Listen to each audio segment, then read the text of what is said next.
I still remember the deafening cheer that shook the auditorium when my cousin's name was called. My mother leapt to her feet, clapping, shouting her name like she was the star of the entire ceremony. But when the announcer said mine, the applause faded. My steps echoed against the stage, and all I saw was my mother's face turned away, as if I wasn't even there. In that instant, joy curdled into humiliation. I wanted to vanish, but deep inside, a fire sparked, a silent vow that I would never let her indifference define who I was meant to become. From as far back as I can remember, I was always measured against Sarah.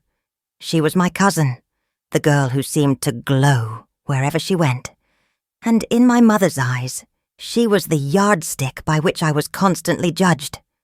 At family dinners, when I shared a story from school, my mother would cut in with, "Sarah did that last year, and she won first place." When I proudly handed her a drawing I had worked on for hours, she would smile politely and then point out the painting Sarah had done, framed and hanging on her living room wall. I learned quickly that any attempt to shine was always dimmed by the comparison. The phrase that haunted me through childhood was, "Why can't you be more like Sarah?" It was delivered so casually, sometimes even with a laugh, as though it were harmless. But to me, it carved deeper and deeper into my sense of self. I became the girl who tried harder, who stayed up later, who did everything to please, only to feel invisible in the shadow of someone who wasn't even her mother's child. One spring morning in middle school, I remember clutching a small gold trophy in my hands. It was for an essay contest I had worked on relentlessly, pouring every ounce of myself into the words. When my name was called, a small cheer rose from the crowd of parents. I looked toward my mother, desperate for that sparkle of pride in her eyes. She clapped politely, gave a quick nod, then leaned over to whisper something to Sarah. By the time I reached her, she only said, "That's nice, but Sarah just got into the honors program. Isn't that amazing?" My trophy suddenly felt heavy. That night, I slid it into the bottom drawer of my desk, closed it quietly, and never mentioned it again. Years of small cuts like that built up inside me. Birthdays blurred together where Sarah received elaborate gifts, while mine were practical. Shoes, a backpack, something useful. When I brought home straight A's, my mother barely looked up. But when Sarah earned a B+ in math, there was cake and celebration. The injustice wasn't loud or dramatic. It was quiet, insidious, a steady reminder that no matter how much I gave, it would never be enough. By the time I entered college, I carried those scars silently. Outwardly, I looked like any other student, determined, focused, maybe even successful. Inwardly, I was hollow, always searching for the validation I knew I would never get. Yet some small part of me kept hoping. I told myself that one day, at some big milestone, my mother would finally see me. That day came, or at least, it should have, on my graduation. The auditorium was electric with energy. Families filled the seats, waving banners, snapping photos, the air thick with pride. I lined up backstage, adjusting my gown, my palms damp with nerves. "This is it," I whispered to myself. "She'll have to clap this time. She can't ignore me today." The names were called one by one. Cheers erupted, balloons bobbed, people shouted nicknames across the aisles. Then Sarah's name echoed through the microphone. My mother sprang to her feet like a spring uncoiled, her hands clapping furiously, her voice rising above the crowd. "That's my girl! That's Sarah!" She wasn't even her daughter, but in that moment you'd think Sarah was the only one who mattered. My chest tightened as I waited, my name inching closer on the list. And then it came. Emma Lewis. My legs carried me forward, each step loud against the stage floor. The auditorium clapped politely, a wave of sound that should have lifted me. But as I scanned the crowd, my eyes locked on my mother. She sat, her hands still, her gaze turned deliberately away. I felt a hot sting behind my eyes. For a moment I wanted to disappear, to melt into the floorboards and vanish. But then, something even stranger happened. As I reached the center of the stage, diploma in hand, Sarah turned her head back toward me. She gave me a look. Not smug, not triumphant, but almost pity. Her smile was weak, her eyes soft, as though she knew what was happening, and hated it as much as I did. That single glance hit harder than all the cheers combined. Even Sarah could see what my mother refused to. I held my diploma tighter, forcing my lips into a smile for the cameras. Inside, humiliation churned with heartbreak. The joy of achievement collapsed into a void of silence. I crossed the stage, hearing the applause fade. But inside me, another sound roared louder, the echo of my own voice whispering, "If even my own mother won't acknowledge me, what am I worth to anyone else?" The question lingered long after the ceremony ended, haunting me as I walked out into the sunlight, clutching the proof of my hard work. On a day meant to celebrate new beginnings, all I felt was the sharp weight of being unseen. After graduation, the silence from my mother clung to me like a shadow. I told myself that maybe, if I just worked harder, if I proved beyond any doubt that I was worthy, she would finally look at me with pride. That belief became my engine, pushing me into overdrive. I loaded my schedule with advanced classes, applied for every scholarship I could find, and took a part-time job tutoring high school students. My calendar filled until there wasn't a breath left unaccounted for. Every morning I woke up before dawn to study, then hurried to lectures, then straight to work, then late-night shifts at the library. I told myself exhaustion was the price of recognition. Whenever I earned a new scholarship, I would print the certificate, smooth it carefully, and leave it on the kitchen counter where my mother couldn't miss it. She would glance at it, nod politely, and then, without fail, say something about Sarah. "That's nice, Emma. Did you hear Sarah is shadowing a doctor this summer? Such ambition." My victories were always measured against hers, and somehow they always came up short. One evening I tried something different. I brewed a pot of tea, carefully steeping the leaves just right. I placed the cup in front of my mother as she flipped through a magazine. "I thought you'd like this," I said, forcing cheer into my voice. She took one sip, set it down, and without looking at me murmured, "Sarah prefers green tea. It's better for you." My smile faltered, the steam from the cup curling into the silence between us. I carried the empty tray back to the kitchen, my chest tight. It struck me then. Every attempt to win her over only summoned Sarah's ghost more vividly. The harder I pushed, the more invisible I felt. Nights stretched long as I sat hunched over textbooks, the lamp casting my shadow across the room. I stopped going out with friends, turning down invitations to movies, dinners, even birthday parties. They eventually stopped asking, their lives continuing without me. I convinced myself I didn't need them, that the only approval that mattered was my mother's. But the emptiness grew heavier.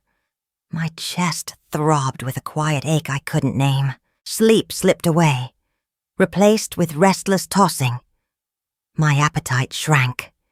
Even the small victories that once brought me a flicker of satisfaction now felt hollow. The mirror showed a pale girl with dark circles under her eyes, her shoulders slumped under invisible weight. I began to suspect I was unraveling, but I couldn't stop. If I slowed down, I feared I'd lose whatever tiny chance I still had to be seen. Then one rainy afternoon, As I was cleaning the attic, I found a worn, leather-bound book wedged behind a box of old blankets. It was my mother's journal, pages yellowed with time. I hesitated, then opened it. The handwriting was hers. Familiar loops and sharp strokes. At first, it was ordinary. Grocery lists, to-do reminders, stray thoughts. But then I found an entry that froze me in place. She had written about her own childhood, how her mother, my grandmother, used to praise her sister relentlessly, leaving her to fight for scraps of affection. The words bled with bitterness. No matter what I did, she always said my sister was the better one. I felt like I didn't exist. Line after line described the loneliness, the desperate attempts to please, the pain of invisibility. My hands trembled as I turned the pages, and then I read something that made my stomach twist. Sometimes I see her face in Emma, and it scares me. I don't want to be reminded of how worthless I felt.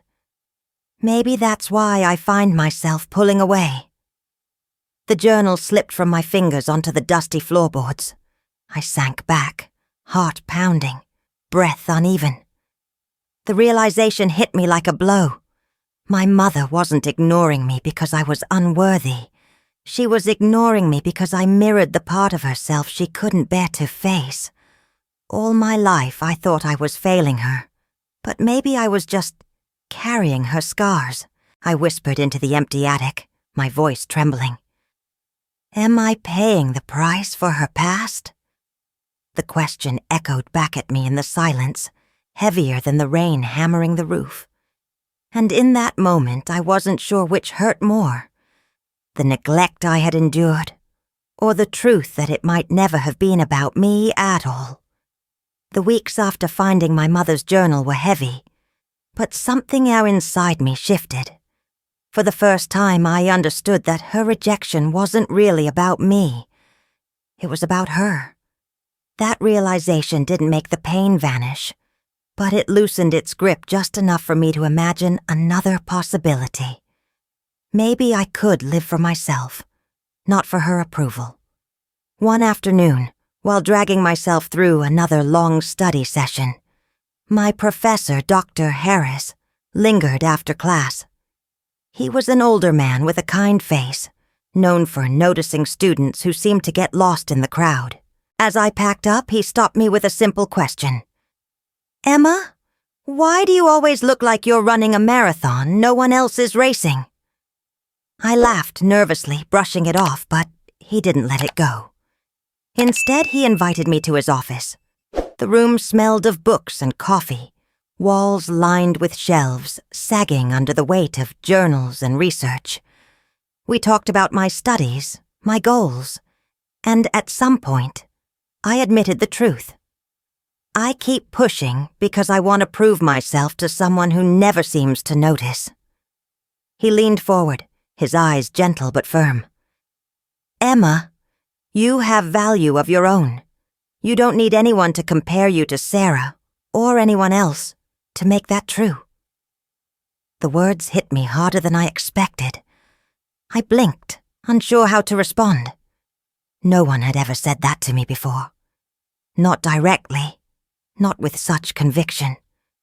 For the first time in years, I felt a flicker of hope. Encouraged by his support, I submitted a paper I had been working on to an academic conference. To my surprise, it was accepted.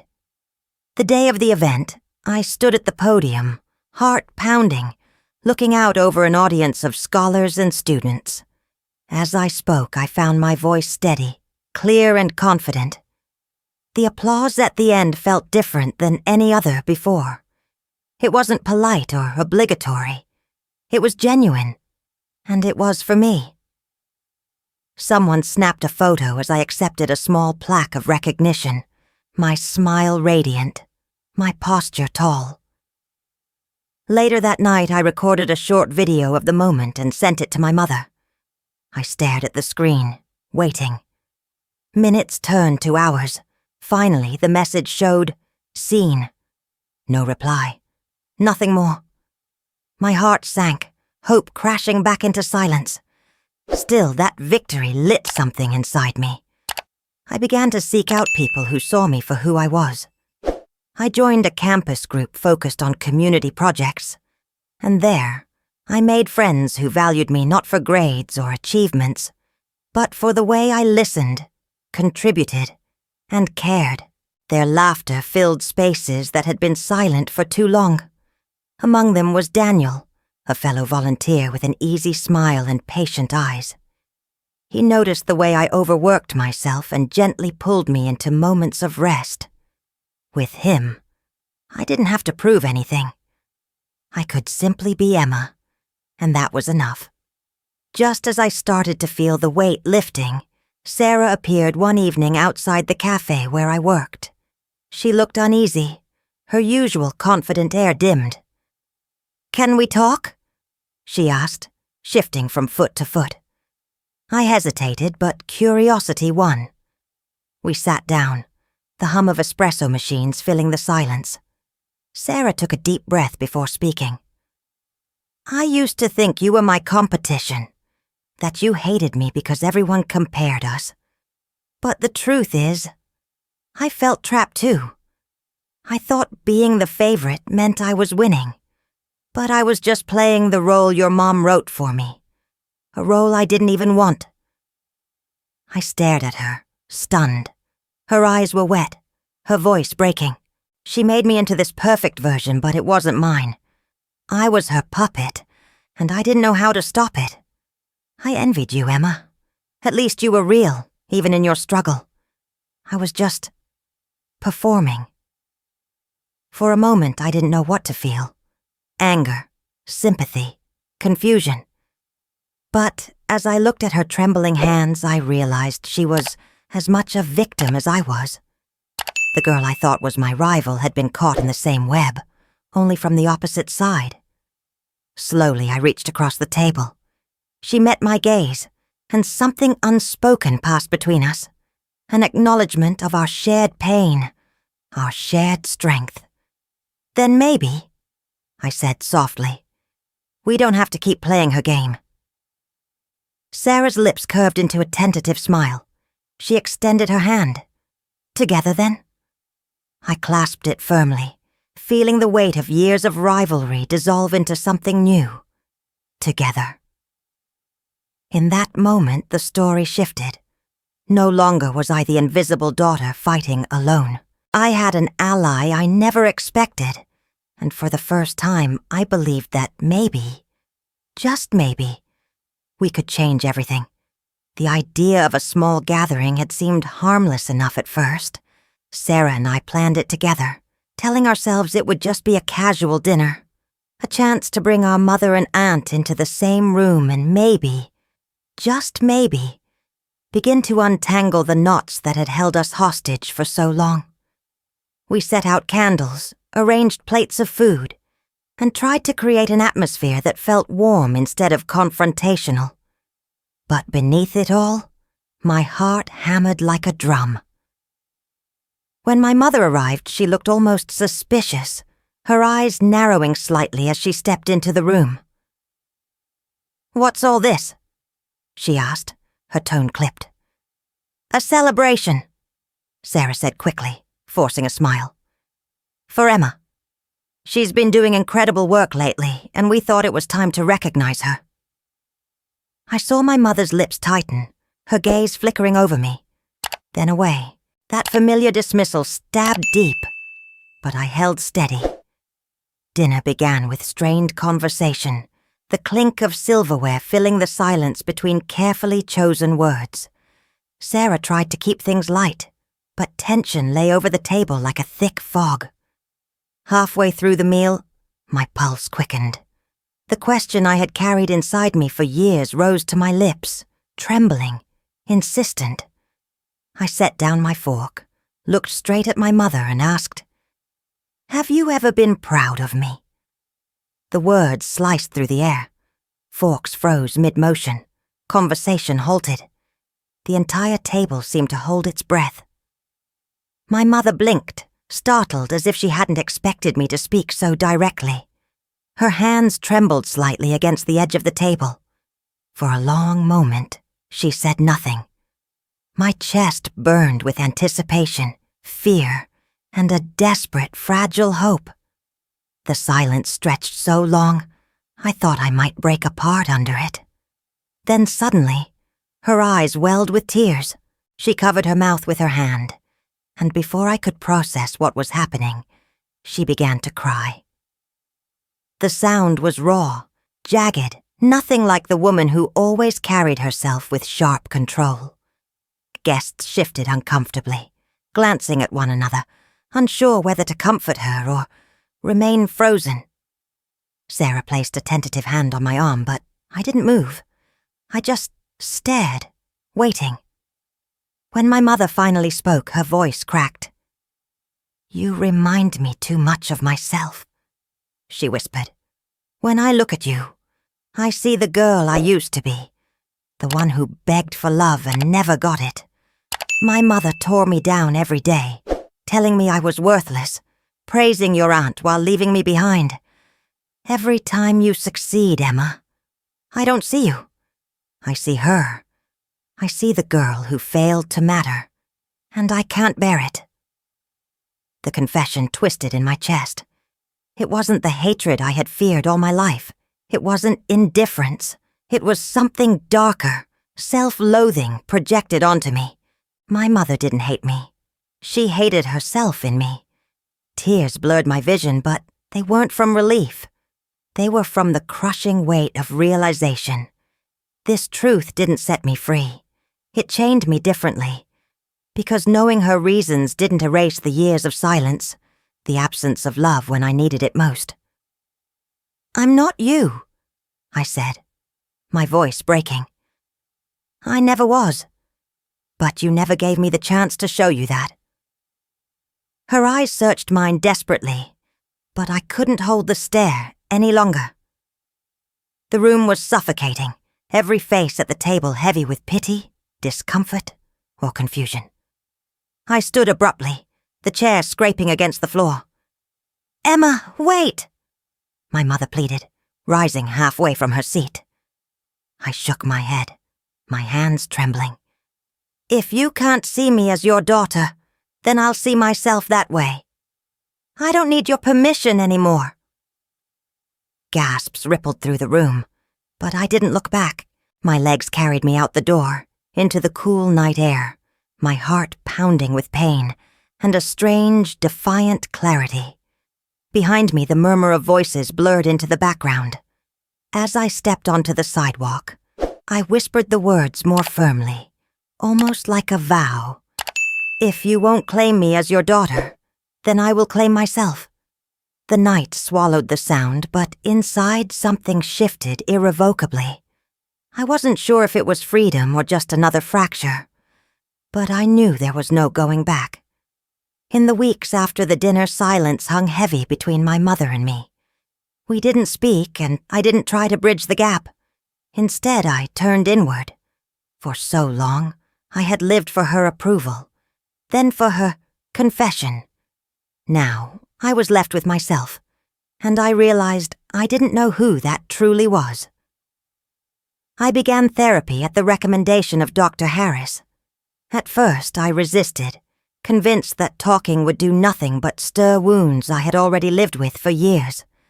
But my therapist, Dr. Miller, had a calm patience that slowly drew me out. Week by week, I spoke about the nights I hid trophies, the mornings I pushed myself until my body ached, the graduation where my mother turned away. Dr. Miller listened without judgment, reminding me gently, "Emma, none of this means you were unworthy. It only means you carried someone else's pain." One day, after a particularly heavy session, I walked through the city park. The sun slipped through the trees in golden threads, scattering light across the path. For the first time, I noticed how beautiful it was simply to breathe. The air felt different, like a weight had been lifted from my chest, even if just for a moment. I paused under a tree, tilted my face to the sky, and felt something I hadn't in years. Lightness. During another session, Dr. Miller asked a question that stopped me cold.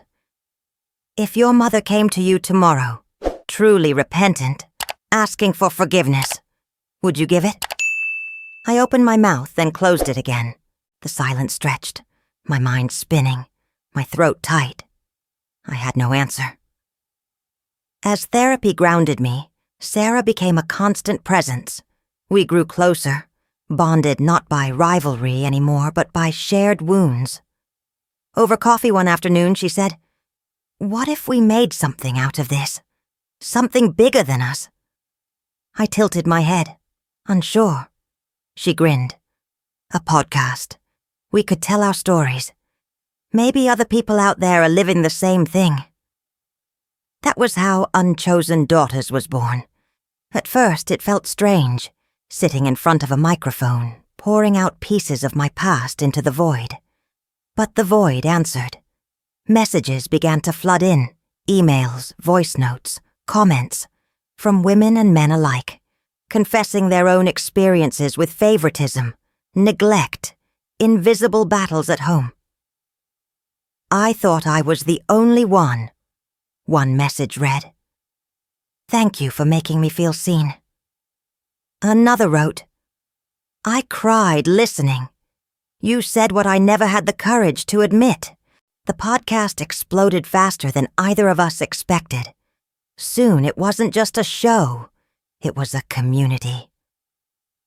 Each week, Sarah and I shared not only our struggles, but also the small victories, the ways we were learning to value ourselves despite the scars. The response was overwhelming, humbling, and healing in its own way. Then one night, while scrolling through the inbox, I found a message from an unfamiliar address. The subject line was simple, "A story from long ago." I opened it, expecting another listener's memory, but as I read, my hands began to tremble. The story described a little girl growing up in a house where her sister was always praised, where her every effort was dismissed. She wrote about trying to please her mother, about hiding her failures, about carrying shame like a second skin. My chest tightened as the details unfolded. They were too familiar. At the bottom, the writer signed only, "A mother who never stopped hurting." But there was something in the phrasing, the cadence of the sentences, that I recognized. My breath caught. It was my mother. She had sent it under a false name, cloaked in anonymity. But it was her story. Tears blurred my vision as I whispered into the empty room. She was a victim, too. The screen glowed back at me, silent, holding the words of a woman I had thought incapable of such honesty. For the first time, I saw her not as the villain of my life, but as another broken daughter, trapped by wounds she never healed. I set the laptop aside, buried my face in my hands, and let the sobs come. The message from my mother lingered in my mind for days. I reread it countless times, each line peeling away another layer of the image I had held of her. For years I had seen her as a wall I could never climb, a shadow I could never escape. Now I realized she had been carrying her own invisible chains. The anger inside me dulled, replaced by something harder to define, something closer to sorrow, maybe even compassion. When she finally called, her voice was soft, hesitant. "Emma, can we talk?" I agreed, though my heart raced with uncertainty. We met at a small cafe on a quiet street, neutral ground. She looked smaller than I remembered, shoulders sloped, eyes tired but searching. For a moment, neither of us spoke. Then she reached across the table, her fingers trembling. "I was cruel to you," she whispered. "Not because you weren't enough, but because you reminded me of everything I hated in myself. I don't expect forgiveness, but I need you to know. I am proud of you. I always should have been." The words hit me like a wave, knocking the air from my lungs. For so long I had ached to hear them, imagined how it would feel. Now, hearing them spoken aloud, I felt both release and ache. My eyes stung as tears welled, but I couldn't speak. I only stared, caught between the relief of validation and the years of pain it couldn't erase. Her gaze stayed on me, desperate for an answer. But I remained silent, my lips pressed tight, my tears slipping down unchecked. Healing, I realized, wasn't instant. Sometimes the words we waited for had to settle, to take root, before they could bloom into forgiveness. The cafe fell into quiet, the clinking of cups around us the only sound. I let the silence stand. Months passed. My life shifted in ways I couldn't have imagined a year earlier. The podcast continued to grow, giving voice to stories once hidden. Sarah and I traveled to universities, conferences, community centers, speaking not as rivals but as allies. Each time I told my story, I felt a little stronger, a little freer. 1 year later, I stood on another stage, this time in a grand hall, the ceiling adorned with chandeliers, the audience filled with leaders, scholars, activists. I had been chosen to receive a national award for advocacy and storytelling. The weight of the honor pressed on me, but so did the weight of the journey that had led me there. As my name was called, the hall erupted in applause. I stepped forward, my heels echoing against the polished floor. Flashbulbs popped, cheers filled the air. I scanned the crowd, and there, in the front row, was my mother. She was already standing, her hands clapping furiously, her face streaked with tears. Her cry cut through the applause. "That's my daughter!" The same voice that once rose for Sarah now rang out for me. For a heartbeat, I let myself absorb it, the recognition, the pride, the moment I had dreamed of since childhood. But as I reached the podium, diploma of my own making in hand this time, a different realization settled inside me. Her applause no longer defined me. It was no longer the oxygen I needed to breathe. I had already found my worth in the silence, in the community that listened, in the healing I fought for myself. I leaned into the microphone, my voice steady. "Sometimes," I said softly, though the hall was silent enough to hear, "the journey to being recognized begins with recognizing yourself." Gasps rippled gently through the crowd, followed by more applause, louder than before. My mother's sobs carried through it, but I stood tall, not as the girl who once begged for her love, but as the woman who had learned to love herself. And as the lights blazed down, I felt the story closing, not with a perfect bow, but with an open door. Because healing was never about a single moment, or even a single apology. It was about the choice, every day, to carry myself forward.